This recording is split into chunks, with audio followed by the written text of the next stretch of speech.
Hi friends, வணக்கம். நம்ம already 30 minutes time ஃப்ரேமில் ஒரு என்ட்ரி எக்ஸிட் இருந்ததில் அதோட அப்டேட் என்னன்றதை ப்ரீவியஸ் ஷார்ட்ஸில் சொல்லிட்டேன். நீங்கள் அதை ஒரு வாட்டி போய் பார்த்தீங்கன்னா உங்களுக்கு ஒரு கிளாரிட்டி கிடைக்கும்.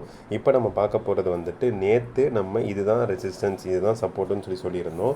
அதில் ஒரு பிரேக் அவுட்டும் ரீடெஸ்ட்டும் ஆகி ஒரு என்ட்ரி கொடுத்துட்டான். நேற்று நான் எண்ட் ஆஃப் த டே காலில் முடியும் போது கூட நான் என்ன சொல்லியிருந்தேன்னா, இந்த மாதிரி வந்துட்டு அது இன்னுமே வந்துட்டு ட்ரேடு க்ளோஸ் ஆகலை, அது வந்து லாஸில் தான் இருக்கிற மாதிரி இருக்கே தவிர க்ளோஸ் ஆகலை, நம்ம லாஸ் ஆனால் மட்டும்தான் நம்மளால் எக்ஸிட் ஆக முடியுன்றதை சொல்லியிருந்தேன்.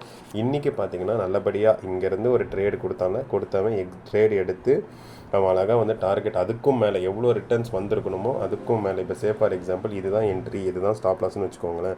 ஒரு 25,120ம் 25,100ம் அது கிட்டத்தட்ட 30 பாயிண்ட் நம்மளுக்கு வந்து என்ட்ரி கிடைச்சதில் இன்றைக்கி அவன் பாட்டு கேப் அப் ஆகி போய் நம்மளுக்கு வந்துட்டு என்ட்ரி ஆன இடத்துலேருந்து ஒரு 60 to 70 பாயிண்ட்ஸ் கொடுத்துருச்சு, 1:2 கொடுத்துருச்சு. இதுதான் நான் என்ன சொல்வேன்னா, ஒரு ரெசிஸ்டன்ஸ் சப்போர்ட்டை மார்க் பண்ணுங்கள்.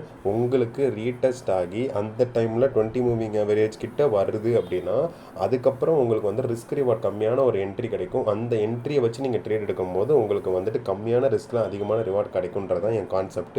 அதுதான் இப்போ வரைக்கும் நான் ஃபாலோ பண்ணிகிட்டு இருக்கேன். அதுதான் இப்போ வரைக்கும் ஒர்க் ஆகிட்டு இருக்கு.